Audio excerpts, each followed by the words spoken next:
Madame, Monsieur, bonjour et soyez les bienvenus sur RTI 1. Célébration aujourd'hui de la Journée internationale des droits de la femme. Thème retenu pour cette année 2023 pour un monde digital inclusif, innovation et technologie pour l'égalité des sexes. À noter plusieurs activités et manifestations à travers le monde pour mettre en évidence les droits de la femme. Plusieurs activités et manifestations également en Côte d'Ivoire pour célébrer les droits de la femme. Écoutons le message de la ministre de la Femme, de la Famille et de l'Enfant, Nasseneba Touré, est au micro de Sephora Zegui.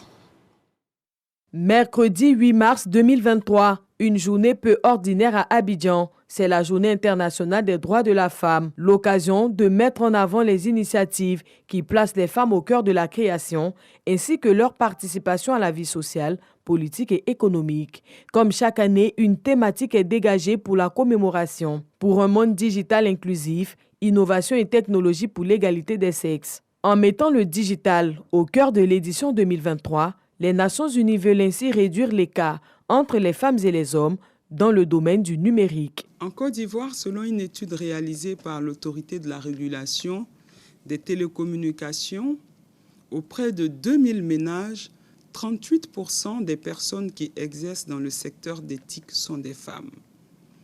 Afin de réduire considérablement ces écarts et offrir à tous les citoyens, hommes et femmes, l'accès équitable à des opportunités dans tous les domaines, le gouvernement ivoirien a pris d'importantes mesures, notamment dans les secteurs de l'innovation, de la technologie et du digital. La stratégie nationale de développement du numérique à l'horizon 2025, adoptée en décembre 2021, est une preuve manifeste de cette volonté. Cette stratégie, à travers ces 7 piliers, offre de réels leviers aux femmes pour leur autonomisation sociale et économique. Le 8 mars est également une journée de rassemblement à travers le monde et l'occasion de faire un bilan sur la situation des femmes. Plusieurs groupes et associations de femmes militantes préparent des événements partout dans le monde pour fêter les victoires et les acquis, faire entendre leurs revendications et améliorer la situation des femmes.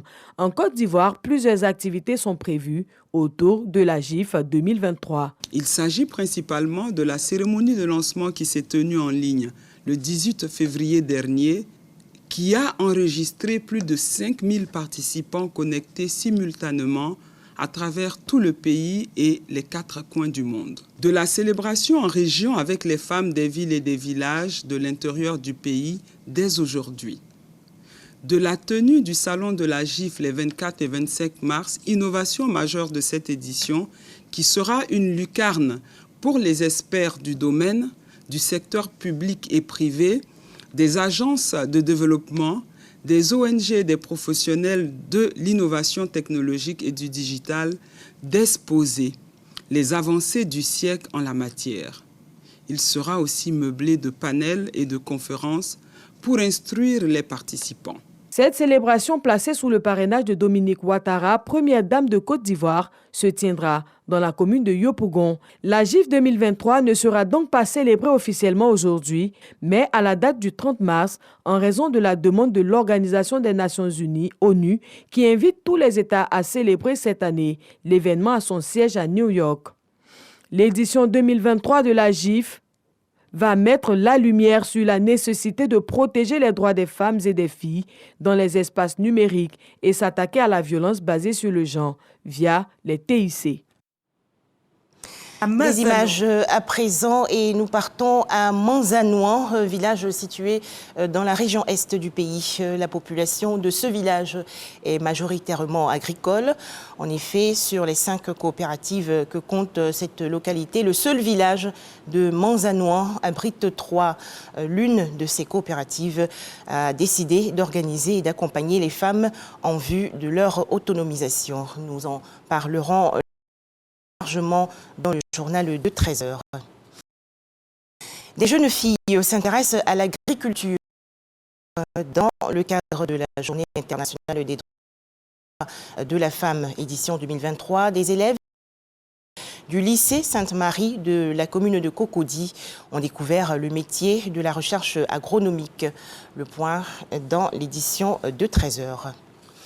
Terminons toujours en images et direction la Tunisie où le gouvernement tente d'apaiser le ton après les propos du président Kais Saied sur les migrants subsahariens.